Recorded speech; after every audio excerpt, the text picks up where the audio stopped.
Hello दोस्तों, आप सभी का अपने YouTube चैनल एसएस क्लासेस पे स्वागत है। आज अपने 6 फरवरी का सेकंड शिफ्ट का जो एग्ज़ाम था वो अपने पढ़ेंगे। तो चलिए अपने एग्ज़ाम को स्टार्ट करते हैं। तो आज का जो एग्ज़ाम है उसमें थोड़ा सा एक क्वेश्चन दो क्वेश्चन थोड़े से अच्छे लेवल के हैं और बाकी आपके बिल्कुल सिंपल एग्ज़ाम था। ठीक है दोस्तों, तो चलिए अपने एग्ज़ाम को स्टार्ट करते हैं। तो जिसने भी चैनल को सब्सक्राइब नहीं किया है चैनल को सब्सक्राइब जरूर कर लें और बेल आइकन पे क्लिक कर लें और वीडियो पसंद आए तो लाइक कर दिया करो। चलिए अपने स्टार्ट करते हैं पेपर को। फर्स्ट क्वेश्चन क्या है दोस्तों, पी ए काम को 15 दिन में क्यू इसे 10 दिनों में पूरा कर सकता है। यदि वे पी से शुरू करके एकांतर दिनों में बारी बारी से काम करते हैं तो काम कितने दिनों में पूरा होगा। दोस्तों ये क्वेश्चन है जिसे मान लो पी करता है 15 दिन में, क्यू करता है 10 दिन में। ठीक है, अब देखो यहाँ से इसका टोटल वर्क मानोगे आप, कितना आएगा टोटल वर्क आएगा इसका 15 और 10 का एलसीएम कितना आएगा 30 है ना, दोनों का डिवाइड जा रहा है। तो 15 दुआ 30, 10 दिया 30, ये इसकी एफिशिएंसी आ गई। अब एकांतर दिनों में काम करते इसका मतलब 2 दिन 2 काम किए इसने, पहला दिन लिया, दूसरे दिन कौन आएगा क्यू आएगा, फिर तीसरे दिन वापस ये आएगा पी, पी क्यू फिर पी फिर क्यू फिर पी फिर क्यू, इस प्रकार आता जाएगा। ठीक है, ये आपको समझाने के लिए। तो 2 दिन में देखो दो दिन के इसमें क्या बन रहा है, एक पैटर्न बन रहा है। यहाँ पर भी 2 दिन का, फिर आगे 2 दिन का पैटर्न बनेगा। तो आपने पकड़ लिया कि 2 दिन में काम होता है कितना 5 टोटल। आपको करना कितना है 30, तो इसको कितने से गुणा करो 6 से, तो ये 6 से कर दो, तो 6 दूनी 12 दिन लग जाएंगे और 5 6 30 काम हो जाएगा और 30 ही काम करने थे आपको। ओके, तो ये 12 दिन आपका आंसर आ जाएगा। ठीक है, अब अगर आपको इसको शॉर्ट तरीके से करना हो कि सर हमें इतना नहीं लिखना, ये तो है बिल्कुल बेसिक भी, जिसको कुछ भी नहीं आता कुछ तो आता ही होगा आपको क्योंकि इतनी आपने तैयारी कर रखी है। तो समझा दिया मैंने इसका जो भी है। अगर आपको देखो 15 दिन पी 15 दिन में करता है, क्यू 10 दिन में करता है, आप लिखो सीधा डायरेक्ट 15 × 10 कितना हो जाएगा 150। ये टोटल काम हो गया। ओके, अब देखो पहले दिन मान लो 15 और 10 करोगे तो कितना हो जाएगा 25, दोनों को जोड़ दो, तो ये 2 दिन में काम आ गया। 2 दिन में कितना काम 25, आपको काम कितना करना है 150, तो 25 को कितने से गुणा करें, ये काम है, मान लो लड्डू खाने हैं 2 दिन में 25 लड्डू खाते हैं, 150 खाने हैं, कितने से गुणा करें 6 से, तो 6 दूनी 12 हो जाएगा और 6 से करें तो 150 हो जाएगा, तो ये 12 आंसर आ जाएगा इस प्रकार। चलिए नेक्स्ट पे, एक नाव में यात्रा करने वाले 10 श्रमिकों के औसत वजन में 2.8 की वृद्धि हो जाती है, 2.8 किलोग्राम की, जब एक नए श्रमिक जिसका वजन 58 किलोग्राम है को एक श्रमिक जिसका वजन 58 किलोग्राम है को एक नए श्रमिक के द्वारा प्रतिस्थापित किया जाता है। दोस्तों ये कोई मान लो क्लासरूम था, इसमें 10 लोग रह रहे थे, है ना, जो भी है यहाँ पे सारे के सारे, इसमें से एक है ना, इसको इसने निकाल दिया कि तू चल जा, यहाँ से एक एंटर कर दिया इसकी जगह। तो बताओ इसके अंदर कितने स्टूडेंट बचे, आप बोलो सर 10 के 10 बचे, यात्रा करने वाले 10 के 10 है ना। अब वजन में चेंज क्यों हुआ, क्योंकि देखो जो गया है ना वो कम वजन का होगा, है ना, तो गया है वो कम वजन का होगा लेकिन आया वो ज्यादा वजन का है, तो 58 किलोग्राम था वजन। अब बताओ औसत में वृद्धि होने का मतलब है जो नया आया है उसका वजन इनसे ज्यादा होगा, एवरेज 58, ठीक है, इससे ज्यादा होगा एवरेज में, तो कितना होगा देखो, एक का वजन में 2.8 की वृद्धि हुई है तो 10 के वजन होगा टोटल का, कितना वृद्धि होगी, तो 2.8 × 10 करेंगे तो 28 होगा, इसको जोड़ोगे तो कितना आ जाएगा, ये 86 किलोग्राम इसका आंसर आ जाएगा। नेक्स्ट दोस्तों, रेणु ने 2 घड़ियां खरीदी, उनमें से प्रत्येक को समान कीमत पर खरीदा, उनमें से एक को 20% के लाभ पर दूसरी को 24.2% के लाभ पर बेच दिया। यदि उनके विक्रय मूल्यों के बीच अंतर 189 रुपये है तो प्रत्येक घड़ी का क्रय मूल्य ज्ञात कीजिए। दोस्तों रेणु ने, जब भी आपका क्रय मूल्य क्या हो सेम हो, ये वो टाइप है कौन सा, जब क्रय मूल्य क्या हो सेम, एक टाइप बनता है जब विक्रय मूल्य क्या हो सेम हो। जब भी क्रय मूल्य सेम हो, आप जो भी इसका विक्रय मूल्य इनका अंतर करो, 20% के लाभ पर बेचेगा, मान लो ये सीपी मान लो ये एसपी मान लो, है ना, 100 रुपये अगर क्रय मूल्य है 100 रुपये 100%, तो 20% के लाभ पर कितने में बेचेगा 120% में। अगर 100 रुपये क्रय मूल्य है वही 100% मान लिया तो 124% के लाभ पर हो जाएगा, 24.2% के लाभ पर, इसका मतलब इसका विक्रय मूल्य कितना हो गया 124.2%। तो अब इसने बोला है विक्रय मूल्यों के बीच अंतर 189 है, तो विक्रय मूल्य का अंतर देखो कितना आएगा यहाँ से। तो आप बोलोगे सर 120% है, ये 124.2 है, तो कितना परसेंट का? 4.2% का। कितने? 189 रुपये। यहाँ से आपको 100% की वैल्यू निकालनी है। क्यों? प्रत्येक कड़ी का क्रय मूल्य कितना मान्य है? 100 रुपये प्रत्येक का। सेम ही है ना, चाहिए ये बोली लिखो, सही है ये लिखो। 189 बटे 4.2 आ गया, इंटू में क्या आ जाएगा? 100 आ जाएगा। यहाँ से पॉइंट हटाया, यहाँ 0 लग गया। 21 दूँ 42, 21 में 189, 2 से काटा, इसको काट लो जी 4.5 आएगा, फिर 1000 से गुणा करेंगे तो 4500 आ जाएगा, है ना। इसको ना काटो, इसको काट लेना, ये 500 आ गया, 5 × 4500 आ जाएगा। तो इसका आंसर आ गया दोस्तों 1 नंबर। अब ये तो हो गया इसका पूरा, है ना। अब अगर आपके पास ये सीपी सेम हो, अगर आपको याद रह जाए चीज़, तो आपको ध्यान रखना है क्या, जो भी विक्रय मूल्य होता है, जो परसेंटेज दिए इसका लाभ और इनका अंतर करो, तो 20% और 24.2% का अंतर कितना आएगा? 4.2%। तो कितना है ये अंतर? 89 रुपये, है ना। तो यहाँ से 100% की डायरेक्ट वैल्यू निकाल दो, तो 189 बटे 4.2% गुणा में 100% कर दो। यहाँ से इसको काटोगे तो ये देखो चीज़ डायरेक्ट बन गई यहाँ पर, है ना। ये इतनी चीज़ लिखनी नहीं पड़ेगी, ये डायरेक्ट कर दिया करो आप। बात समझ आ गई ना। चलिए नेक्स्ट पे। एक कस्बे की वर्तमान जनसंख्या 95,000 है, ये 95,000 लिख दी। पहले वर्ष में 15% की वृद्धि होती है, तो कितनी हो जाएगी? देखो इसकी फ्रैक्शन वैल्यू होती है दोस्तों 3/20, 5 दिए 15, 5 से काटोगे 20, तो मतलब 20 थी तो वो कितनी हो जाएगी? 23। वृद्धि हुई है ना, गुणा में। इसकी फ्रैक्शन वैल्यू होती है 1/5, मतलब 5 की अगर थी वृद्धि, 5 जनसंख्या थी तो अब कितनी हो जाएगी? 6। तीसरे वर्ष में 12% की कमी होगी, इसकी फ्रैक्शन क्या हो जाएगी? 3 चौके 4 तिये 12, और 4 से काटोगे 25, तो 25 से 3 कम होगी तो कितनी हो जाएगी? 22, है ना। तो 3 वर्ष बाद कस्बे की जनसंख्या क्या है ये ज्ञात करनी है। इसको सोल्व कर लो। 0 से 0 कट गया, 2 से कट रह गया, 2 एकम 2, 2 तिया 6, 5 एकम 5, और 5 से इसको काट दो, कितना आ जाएगा? 1900। ये 25 एकम 25, इसके गुणा में 100 लिख लो, ये 25 चौका 100, तो 19 चौके 76 बच जाएगा यहाँ पे, ठीक है ना। नीचे कुछ बचा क्या? नहीं। तो यहाँ पे 76 इंटू 22 दिए 66 इंटू कितना? 23। अब देखो यहाँ से इकाई अंक से कर सकते हो क्या? नहीं कर सकते। देखो ये भी 6 सेम है इसमें, तो आपको गुणा करना ही पड़ेगा। तो यहाँ से गुणा कर लो इसको। तो गुणा करने के लिए क्या करोगे आप? 23 7 161, 23 6 138, ये आ गया 8 4 7 1। अब 66 का गुणा करना है, तो पहले 6 का कर लो, फिर 11 का कर लेना। 6 8 48, 4 6 चौके 24 और 4 28, 2 6 7 42 और 2 44, 6 कम 6 4 10। अब गुणा करना है 11 से। 8 8 और 8 16, 12 और 1 13, ठीक है। 4 और 1 5, और ये कितना आ गया? 0 1 आ गया, और ये कितना आ गया? 1, ठीक है ना। 115 368, ये आंसर आ गया। वैसे आप गुणा करना हो 11 से वैसे कर लेना। इसकी ट्रिक होती है कि ये दोनों को जोड़ो, पहले ये का ये आ गया, फिर इन दोनों को जोड़ो, फिर इन दोनों को जोड़ो, इन दोनों को जोड़ो, इन दोनों को जोड़ो, आगे फिर जोड़ना है तो आगे वाले को जोड़ो, ठीक है। तो ये इसका आंसर आ जाएगा 115 जो भी है। चलिए नेक्स्ट पे। 2021 में एक नगर में जून माह में 30% लोगों को, जुलाई माह में शेष में से 50% लोगों को, अगस्त माह में शेष में से 20% लोगों को कोविड-19 के टीके लगाए गए, फिर भी 84,000 लोग टीकाकरण से वंचित रह गए। नगर की जनसंख्या ज्ञात कीजिए। दोस्तों देखो, शुरू में मान लो आपके पास 30% लोगों ने किसमें? जून माह में। देखो 100 थे, 100 में से मान लो कितने? 30% किसने? 30% ने क्या किया? आपको जून में लगवा लिए, तो कितने? 70 बच गए। अब देखो जुलाई माह में शेष में से 50, तो शेष 70 बचे थे, 70 में से 50 लोगों ने, 50% ने, तो 100 का 50% निकाल दो। इसका आपने 50 निकाल दिया, है ना। 50 में से 50, 100 में से 50, बात समझ आ गई क्या? जो भी बचे थे उसका 50% आपने लिख दिया।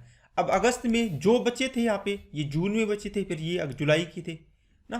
अब इनके बाद जो बचे कितने? 20% लोगों टीके नहीं लगवाए, शेष में से 20% के टीके लगाए गए, तो 80% के नहीं लगाए गए, है ना। बात समझ आ गई क्या? अब ये वैल्यू किसके बराबर होगी? किसकी होगी? जो भी थी। अब देखो इसने बोला फिर भी लोग 84,000 लोग टीकाकरण से वंचित रह गए, तो ये कौन से लोग हैं? ऊपर वाले। टोटल 100 थे, तो इसमें 70 लोगों के टीका नहीं लगा, वो है। ये देखो 30% लोगों को जुलाई में, 50% शेष में से, अगस्त में शेष में से 20% लोगों को कोविड-19 के टीके लगाए, है ना। 30 को लगाए तो 70 को नहीं लगाए, 50 को लगाए तो 50 को नहीं लगाए, 20 को लगाए तो 80 को नहीं लगाए। तो यहाँ पे दे रखा है 84,000 को टीके नहीं लगाए। ऊपर वाले नहीं वाले है ना, तो यहाँ पे शुरू में कितने थे, जो भी मान लो x मान लो, ये आपको निकालनी है। यहाँ से इसको काट दो, 1 2 3, 1 2 3, ये 0 कटेगी क्या, 0 नहीं कटेगी, इसको रख लो। अब देखो 7 से काटो इसको तो 12,000 आ जाएगा, 12 7 84, 5 8 40, 40 को इससे काटो तो कितना आ जाएगा, 300 आ जाएगा। अब देखो 1000 100 और 10 कितना, 1000, 1000 का इधर गुणा करो कितना आ जाएगा, इकाई दहाई सैकड़ा हज़ार 10,000 लाख, तो 3 लाख आंसर आ गया इसका। ओके, इस प्रकार। चलिए नेक्स्ट पे। एक व्यापारी अंकित मूल्य पर 20% की छूट प्रदान करता है, वह नगद भुगतान पर कम की हुई कीमत पर 10% की और अधिक छूट प्रदान करता है। 5,000 रुपये अंकित मूल्य वाली वस्तु के लिए ग्राहक को नगद में क्या भुगतान करना पड़ेगा। दोस्तों अंकित मूल्य आपका ये है प्रिंट रेट, आपको इसने 20% की छूट दी तो आपको कितने परसेंट वैल्यू देनी होगी, 80%। अब ये कहता है कि आप नगद दोगे ना तो आपको 10% छूट और दे देते हैं, तो कितनी, 90, 100 की चीज़ है 90 में, तो 5 निम देखो 9 8 72, 72 को इससे करोगे तो 5 को करोगे तो 24, ठीक है ना। इसको गुणा कर लो, पूरा गुणा करना है तो पूरा कर सकते हो, नहीं तो यहाँ से आप डायरेक्ट भी कर सकते हो।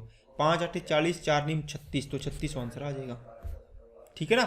दिख गया ना आपको, पीछे 0 0 ही आने हैं, काट दो चाहिए यहाँ से, 2 0 से 2 0, 1 0 से ये 0 गई, इस 0 से ये गई। अब देखो 5 8 40, कितना आ गया, 400, 400 इंटू 9 आ गया, 9 चुके 3600 आ गया। चलिए नेक्स्ट पे। 1 लीटर 750 मिलीलीटर और 650 मिलीलीटर की दूध की 3 बोतलें हैं, जिनमें दूध का प्रतिशत 45%, 50% और 60% है, को समान पात्र में एक साथ खाली किया जाता है। मिश्रण में दूध का प्रतिशत ज्ञात कीजिए। दोस्तों ये 1000 ml हो गया, ठीक है। ये लीटर में था, इसको ml में बदल लिया क्योंकि ये भी ml में हो गए। ये 750 ml है दूसरी में, और तीसरी में 650 ml है। इसमें से 45% क्या है, जिनमें दूध का प्रतिशत, इसका 45% कितना हो जाएगा, 450, प्लस इसका कितना हो जाएगा 50%, अरे 750 का 50% कितना हो जाएगा, करो 1/2, 2 3 6, 2 7 14, 2 5 10, 375, इतना ही आएगा ना। ये इसका 60%, 650 का 60%, ठीक है। 6 5 30, 3 6 36 और 3 39, 390 ये आ जाएगा, ठीक है। ये तो आ गया दोस्तों मिल्क की मात्रा निकाली आपने। अब ये बोलता है कि टोटल में से कितना परसेंट है, तो कितना हो जाएगा टोटल, 1000, 1750, 1800, 2400 हो गया टोटल, है ना। गुणा में 100, क्योंकि प्रतिशत में पूछा तो 100% से गुणा कर देंगे। इनको जोड़ो, 4 और 3 7, ये जोड़ लो, पीछे आ गया 5, 9 और 7 16 और 5 21, कितना आ गया 2, 2 और 3 5, 5 और 3 8 और 4 12, तो 1215 बटे में 2400, गुणा में 100%। ओके, 0 से 0 कट गया, 24 5 120, 5 पर जाएगा, जा रहा है सारे 5 पे, 24 5 120, 1 बचेगा 15, फिर भाग नहीं जाएगा तो 0 लग गया, फिर यहाँ 0 लगा दिया, 24 5 24 6 144, तो 50.6 आएगा। देखो तो 50 वाला कौन सा, यही ऑप्शन है कि आगे करना ही नहीं पड़ेगा, ठीक है दोस्तों। चलिए नेक्स्ट पे। एक पुलिस अधिकारी एक चोर का पीछा करता है जो इससे 800 मीटर की दूरी पर है। अब दोस्तों ये सवाल है, आपको समझा देता हूँ।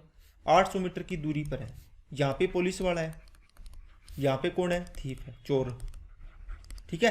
तो ये चोर इसको पुलिस वाले को देख के इधर भागेगा, ठीक है ना। अब देखो पुलिस वाला यहाँ से कितनी दूरी तय करेगा, यहाँ से ये तो तय करेगा, ये दूरी यहाँ से यहाँ तक जाएगा, और ये चोर है ये इतनी दूरी तय करेगा, ये वाली, और पुलिस वाला देखो यहाँ से लेके ये भी करेगा 800 मीटर, और ये कर रहा है इसके बराबर भी करेगा। अब ये सवाल होता है, इसमें क्या दिया हुआ है, ये 8 की स्पीड से जा रहा है, 8 किलोमीटर प्रति घंटा, और ये 7 की स्पीड से। अरे चोर से ज़्यादा तेज भागेगा पुलिस वाला, तभी तो इसको पकड़ पाएगा ना। देखो दोस्तों, अब यहाँ से चोर को, पुलिस को देखते ही चोर भागा है, तो दोनों का टाइमिंग क्या है, सेम है, दोनों एक ही समय भागे हैं, तो टाइमिंग कांस्टेंट हो गया। तो मैंने बताया दोस्त याद रखा करो, D = ST, ये कांस्टेंट है, तो जो डिस्टेंस का रेशियो होगा वही किसका होगा, स्पीड का, मतलब स्पीड का रेशियो वही डिस्टेंस का, इक्वल है ना। तो बताओ इनकी स्पीड का रेशियो क्या है, आप बोलोगे सर पुलिस वाले की स्पीड 8 है, तो थीफ है, चोर की स्पीड कितनी है 7। यहाँ से 8:7 आ गया, तो इनकी डिस्टेंस का रेशियो कितना आएगा 8:7। क्यों? डी बराबर एस है। अगर डी इनवर्सली होता ऐसे तो क्या होता, ऐसे तो हो ही नहीं सकता कभी, है ना। ये किसके हो सकता है वो चलो नेक्स्ट वाला है उसमें आपको बताएंगे। यहाँ से डी इसका रेशियो सेम बन गया। यहाँ देखो दूरी में कितना डिफरेंस है 1, और आपको यहाँ पर कितना दिए इनके बीच में दूरी के डिफरेंस 800 मीटर, एक की वैल्यू 800 मीटर। अब आपको क्या पूछा है इसने पूछा है कि चोर को पकड़ने के लिए पुलिस द्वारा कितनी दूरी तय करनी पड़ेगी। तो देखो पुलिस कितनी तय करेगा, देखो पुलिस भागेगा 8, ये 8 दूरी भागेगा, ये देखो ठीक है ना, ये दूरी आ गई ना, डिस्टेंस है किसकी पुलिस वाले की 8, चोर कितना भागा 7, तो 8 की वैल्यू निकाल दो, 8 × 8 कितना आ जाएगा 800 × 8 6400 मीटर। ओके, तो ये इसका आंसर आ गया। अगर मेरे से पूछता कि चोर कितना भागेगा, तो चोर की निकाल ली तो क्या करोगे आप, देखो ये देखो 7 की वैल्यू निकाल दो यहाँ से डायरेक्ट, तो 7 × 8 5600 मीटर भागेगा। डिफरेंस कितना रहेगा 800 का है ना, इसलिए। तो चलिए नेक्स्ट क्वेश्चन पे चलते हैं। 1 साल पहले राम की आय 20,000 रुपये प्रति माह थी, और इसका देखो ये क्वेश्चन है, इसमें आपको परिवर्तन पूछा है शुद्ध रूपों में, रुपये में पूछा है, तो ये पूरा करना पड़ेगा आपको। इनकम है, ये आपका मान लो एक्सपेंडिचर हो गया, और ये मान लो आपका सेविंग है। ओके, आपकी 20,000 रुपये क्या थी, इनकम थी, 16,000 रुपये आप खर्च करते थे, तो 20 में से 16 गए तो 4,000 रुपये आप हर माह सेविंग करते थे। अब यदि उसकी आय में 10% की वृद्धि होगी तो 2,000 का 10% कितना आएगा दोस्तों, 2,000 का 10% आ जाएगा 20,000 का 10% 2,000, तो ये कितना हो जाएगा 22,000 रुपये। 10% की वृद्धि होगी ना यहाँ से, तो और व्यय में 15% की वृद्धि होगी, तो 16,000 का 15% निकाल के जोड़ दो इसमें, या 115 निकाल दो डायरेक्ट, ठीक है। 16 × 5 = 80, 8 16 × 16 8 24, 2 16 × 16 और 2 18, तो 18,400 आ जाएगा ये, ठीक है ना। अब इसमें पूछा आपको कितने रुपए का, तो 22,000 में से 18,400 घटाना है, कितना आएगा 19,300 3600 रुपये आ गया। ओके, इसने पूछा प्रति माह उसकी शुद्ध बचत में कितने परिवर्तन होगा, तो 4,000 से 3600 रुपये होगी। पहले 4,000 रुपये बैंक में डालता था सेविंग अकाउंट में, अब 3600 ही डाल रहा है, तो 400 रुपये की क्या होगी, कमी होगी। तो आपको पूछा 400 रुपये की कमी, ये आंसर आ जाएगा इसका। चलिए नेक्स्ट पे, इसमें पूछा है इसमें 0.124 और 1.0204 के गुणनफल में दशमलव बिंदु के बाद कितने अंक होंगे। दोस्तों जब भी आपको गुणनफल में पूछे a × b के बाद, तो जितने अंक है ना उनको जोड़ दो। देखो 1 2 3 4 अंक है दशमलव के बाद, और इधर कितने हैं 3, इनको जोड़ दो, जितना ही आंसर हो जाएगा 4 और 3 7। अगर यही इसमें पूछता a + b में, तो आप क्या करते 0.124 और 0.0204 ये है।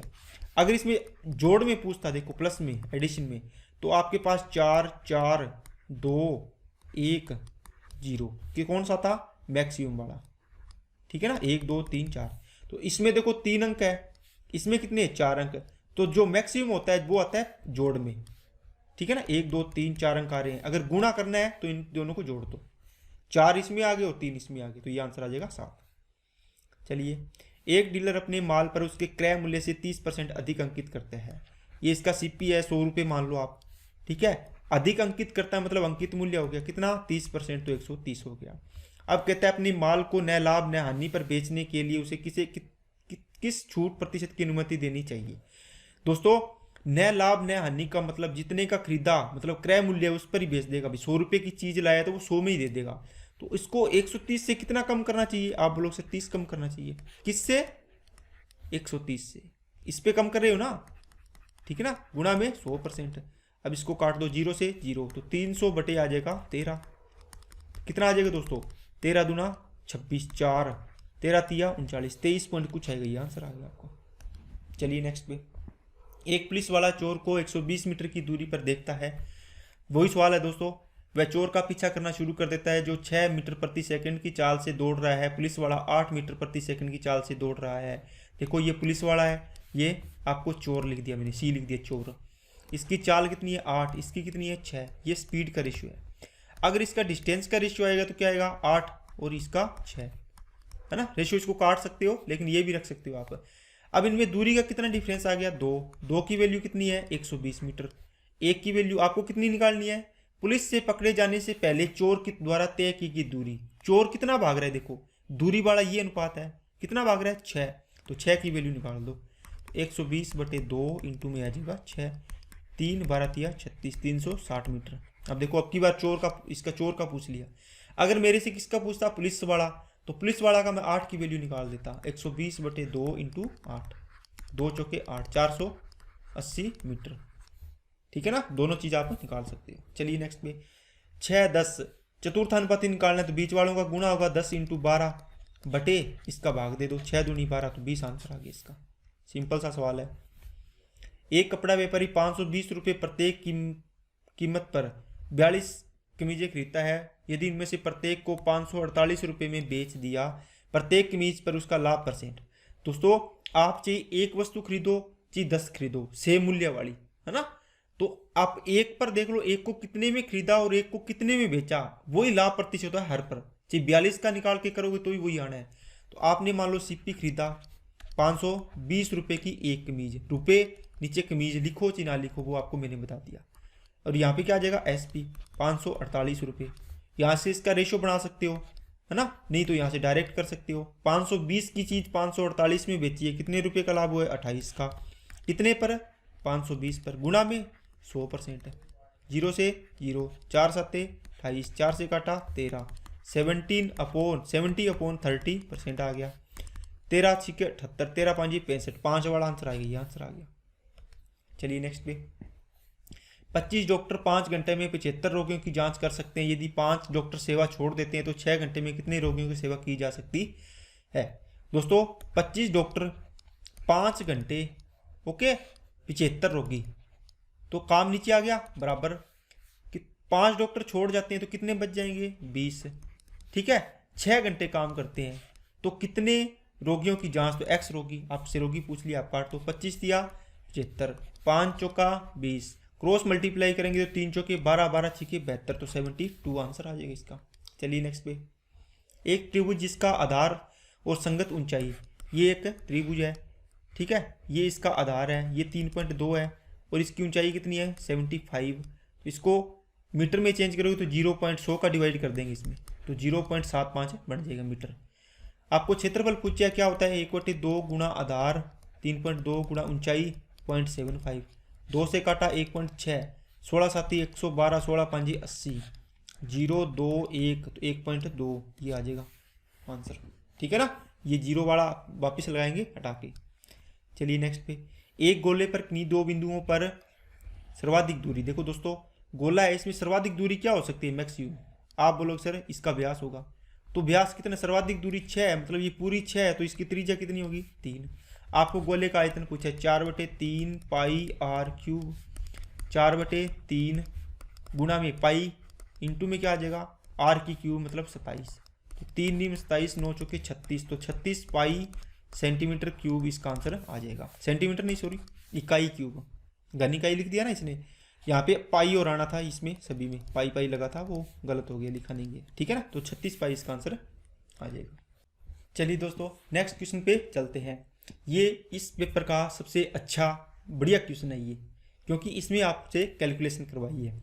क्या बोलता है, एक निवेश में योजना में चक्रवृद्धि ब्याज की एक निश्चित दर पर 1,20,000 रुपये 2 वर्षों में इतने हो जाते हैं।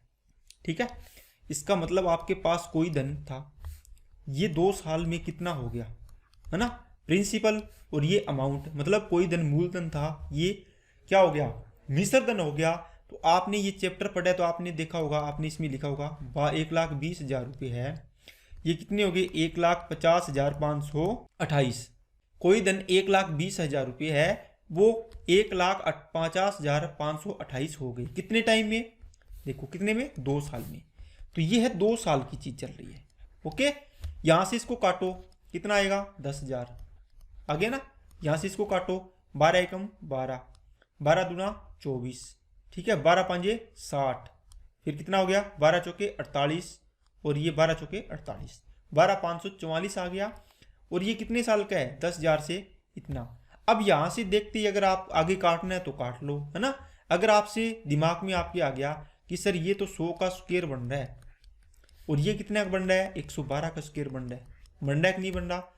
अब आपको ये 2 साल की चीज़ें चल रही थी, आप इसको क्या ये नहीं निकाल सकते कि 1 साल का? यहाँ से बताओ, आप बोलोगे सर इसका रूट कर देंगे तो 1 साल का निकल जाएगा, अंडर रूट कर देंगे पूरे का, कर देंगे ना इसका, इस पूरे का अंडर रूट कर देंगे, यहाँ पे अंडर रूट, यहाँ पे अंडर रूट, तो ये कितना आ जाएगा? 112। इसका मतलब आपकी दर कितनी आ गई है? देखो 100 से 12, ये निकालने की जरूरत नहीं है दर, आपको भी प्रतिशत में निकालो। 100 से 112 हो रहा है धन 1 साल में, है ना। यहाँ से फिर काट लो, 25 से काटा, यहाँ से कितना आ जाएगा? 28 से 4 बार काटा, तो कोई धन 25 से 28 हो रहा है 1 साल में। लेकिन आपको अब क्या पूछा है? 3 साल में कोई धन कितना हो जाए, इतना हो रहा है, तो ये धन ज्ञात करना है आपको। तो 3 साल में पूछा है तो आपको 3 साल, ये 1 साल का था, 3 साल के लिए निकालो। क्या करोगे आप बोलोगे सर 25 की क्यूब कर देंगे, यहाँ से इसकी क्या कर देंगे? 28 की क्यूब कर देंगे। अब बताओ इसमें और इसमें से किसकी वैल्यू दी है? आप बोलोगे सर 28 की क्यूब की वैल्यू दी है। क्यों? ये कहते हैं अमाउंट हो जाती है 3 वर्षों में इतनी हो जाती है, इसका मतलब 3,51,232 रुपये की राशि है, जो किसकी वैल्यू है? 28 की क्यूब की। तो इसको ऐसे लिख लो, गुणा मत किया करो, ऐसे लिख लो। गुणा में किसकी निकालनी है आपको?